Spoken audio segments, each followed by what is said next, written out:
Drop it.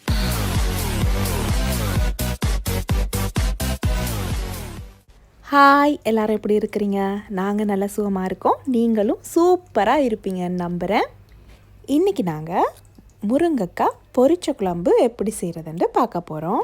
எப்பயுமே முருங்கைக்காய் குழம்பு வைக்கிற மாதிரி வைக்காமல் இது மாதிரி பொரிச்ச குழம்பு வச்சோம்னா டேஸ்ட் ரொம்ப நல்லாயிருக்கும். இந்த வீடியோ உங்களுக்கு யூஸ்ஃபுல்லாகவும் இன்ட்ரெஸ்டிங்காகவும் இருக்குமென்னு நம்புகிறேன். இந்த வீடியோ உங்களுக்கு பிடிச்சிருந்ததுண்டா தம்ஸ் அப் பண்ணுங்கள். என்னோடய சேனல் நீங்கள் இன்னும் சப்ஸ்கிரைப் பண்ண இல்லைண்டா என்னோடய சேனல் ஒருக்கா சப்ஸ்கிரைப் பண்ணிவிடுங்க. மேலும் உடனுக்குடன் அப்டேட்ஸ் தெரிஞ்சு கொள்ள விரும்புனீங்கண்டா பக்கத்தில் இருக்க பெல் ஐக்கனையும் மறக்காமல் ப்ரெஸ் பண்ணிடுங்க. முருங்கைக்காய் பொரிச்ச குழம்பு வைக்கிறதுக்கு 2 முருங்கைக்காய் எடுத்துருக்குது. முருங்கைக்காவை துண்டுகளாக வெட்டி தோலெல்லாம் சீவி 2ஆக பிளந்தெடுத்துக்கொள்ளணும். இது மாதிரி 2 பிளந்து எடுத்து வச்சுருக்கிற முருங்கைக்காவை எண்ணெயில் நாங்கள் இப்போ பொரிச்செடுக்க போகிறோம். முருங்கைக்காயை பொரிக்கிறதுக்கு சன்ஃப்ளவர் ஆயில் யூஸ் பண்ண போகிறோம். எண்ணெய் சூடானதும் வெட்டி வச்சுருக்கிற முருங்கைக்காய் எல்லாத்தையும் பொரிச்செடுத்துக்கொள்ளணும். நிறைய பொரிக்காமல் முருங்கைக்காயை இந்த பதத்தில் பொரிச்செடுத்தா போதும். முருங்கங்காயை சும்மா குழம்பு வைக்கிறத விட இது மாதிரி பொரிச்சிட்டு வச்சிங்கன்னா வித்தியாசமான ஒரு ஃப்ளேவர் கொடுக்கும்.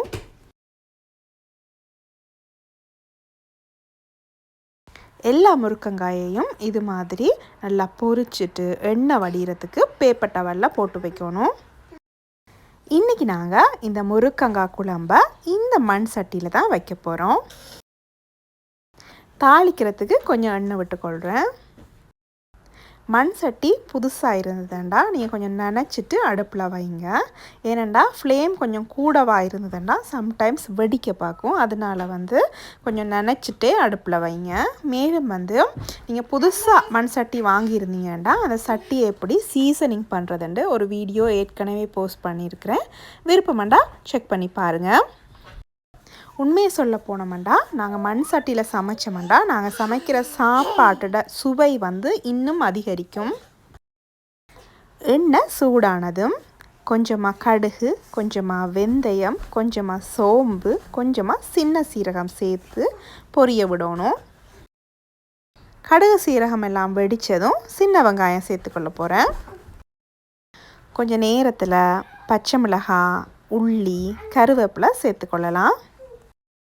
வெங்காயமும் பச்சை மிளகாயும் கொஞ்சமாக வதங்கினதும் இதோட நான் வெட்டி வச்சுருக்கிற உள்ளியை சேர்த்துக்கொள்ள போகிறேன். உள்ளியை குத்திட்டு போட்டாலும் டேஸ்டியாக இருக்கும்.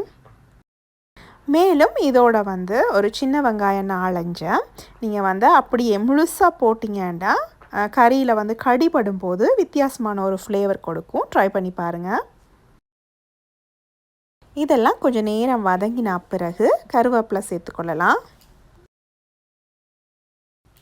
இதெல்லாம் நல்லா பொரிஞ்சு வந்த பிறகு ஒரு பாதி தக்காளி பழம் இதுக்கு சேர்த்துக்கொள்ளலாம். தக்காளி பழம் போட விருப்பம் இல்லாதவங்க தக்காளி பழத்தை ஸ்கிப் பண்ணிவிட்டு பழப்புளியை எக்ஸ்ட்ராவாக விடலாம். பழப்புளியும் சில பேருக்கு ஒத்து வராது. அப்படியானவங்க கறியெல்லாம் சமைச்சு முடிஞ்ச பிறகு கறியிட கொதி அடங்கின பிறகு ஒரு பாதி தேசி பழத்தில் புளியை விட்டுக்கொள்ளலாம். தக்காளி பழம் போட்ட பிறகும் கொஞ்சம் நேரம் வதக்கிட்டு பொரித்து எடுத்து வச்சுருக்கிற முருங்கைக்காயை இதோட சேர்த்துக்கொள்ளணும். முருங்கங்காயை போட்டுட்டு முருங்கங்காய் மூழ்கிற அளவுக்கு தேங்காய் பால் விட்டுக்கொள்ளணும். தேங்காய் பால் விட்டுட்டு தேவையான அளவு உப்பு சேர்த்துக்கொள்ள போகிறேன். நாங்கள் விட்ட பால் ஒரு கொதி வரும் வரை மூடி போட்டு அவிய விடணும். இந்த நேரத்தில் அடுப்பில் ஃப்ளேமை மீடியம் ஃப்ளேமில் வச்சுக்கொள்ளணும்.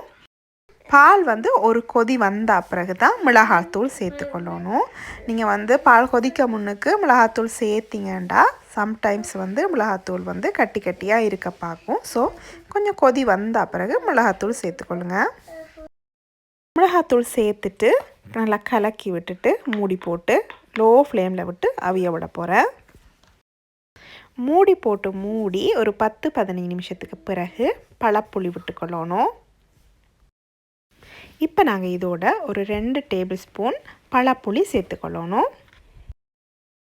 பழப்புளி விட்ட பிறகு கறி திக்காகும் வர நல்லா லோ ஃப்ளேமில் விட்டு மூடி போட்டு அப்படியே அவிய விடணும்.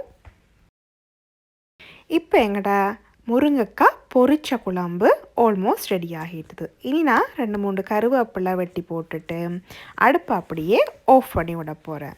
இந்த மண் சட்டியில் இருக்கிற சூட்டிலேயே கறி நல்லா வடிவாக திரண்டு வரப்போகுது பாருங்கள்.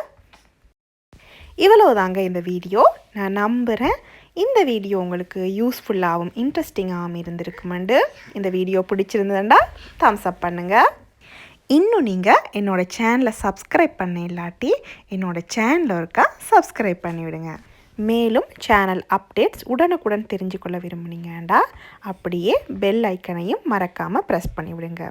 இன்னும் ஒரு இன்ட்ரெஸ்டிங்கான வீடியோவோட சந்திக்கலாம். Until then 3D Life Germany தர்சி. நன்றி, வணக்கம்.